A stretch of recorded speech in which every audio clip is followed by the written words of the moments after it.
everyone! Today I will be showing you how you can make this awesome macrame keychain using the Endless Falls knot. For this tutorial you are going to be needing 2 pieces of rope. I'm using 2 different colors and mine are both 5mm single-stranded rope, and I have cut these about 4 feet long. You're also going to need a 3rd rope for tying off the end. My rope is measured about 15 inches long.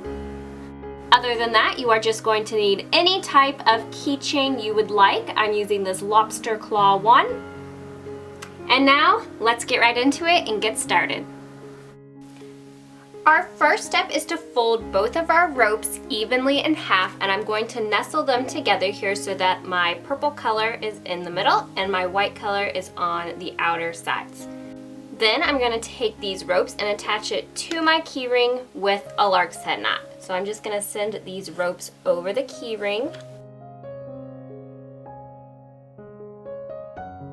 Then you'll notice there's this nice loop right behind where I can pull the remaining ends through the loop. And then I'm just going to give that a nice gentle tug to tighten.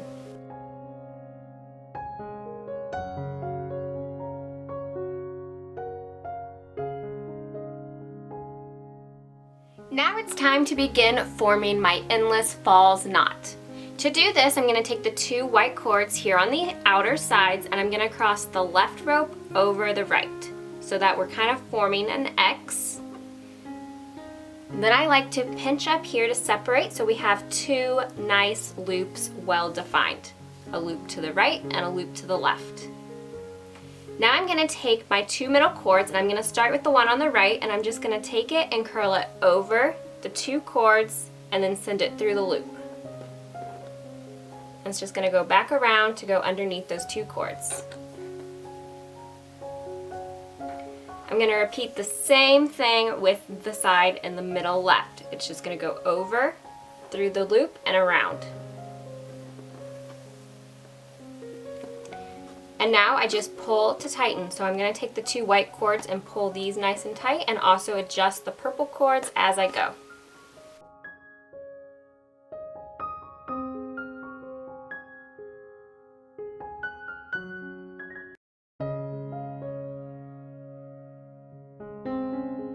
Just like that. And now I'm just repeating the same steps. So I'm going to take the white cords again and I'm going to cross the left over the right to form 2 loops on both sides. Middle right curls up and over to go through the loop.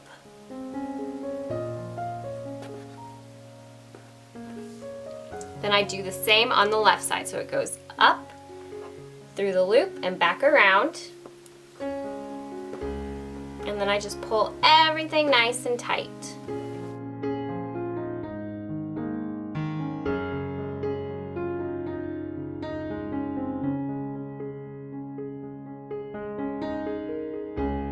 Just like that. And that is all there is to this. So I always cross my left over my right just so that it stays the same each time. You make 2 well-defined loops on either side. Then you take the side here on the right to curl over and through the loops.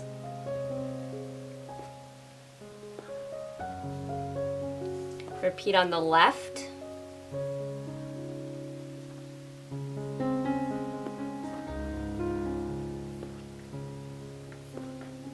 And then pull it all tight and adjust as you go.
repeating this knot until your keychain is the desired length.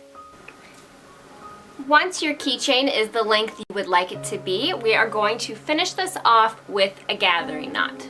So to do this, I'm going to bring in my third rope, and I'm just going to sit it on top so that I have a loop that hangs down below, a short little string, and a long string. And I'm just going to place that directly on top of everything. Then I'm going to take that longer rope and I'm just going to start wrapping it around everything. And you want to make sure that the short piece of rope sticks up as you do this.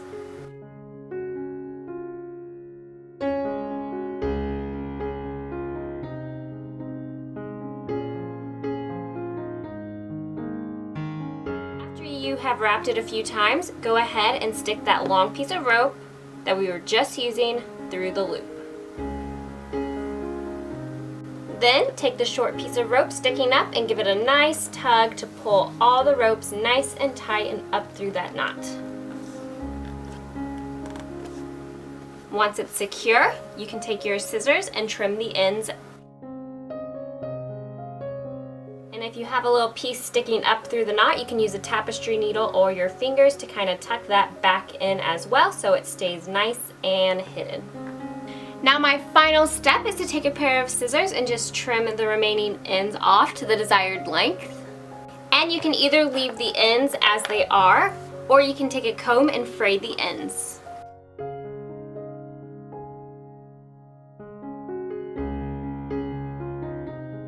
And there we go, our keychain is finished.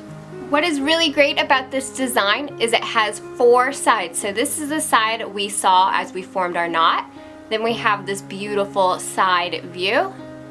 This great, beautiful pattern on the end, which is actually why this knot is called Endless Falls, as it looks like this fun little braid that just falls down itself. And then of course the other side.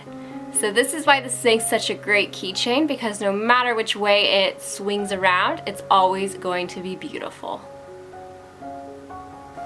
I hope you guys found this video helpful and inspiring, and thank you so much for watching.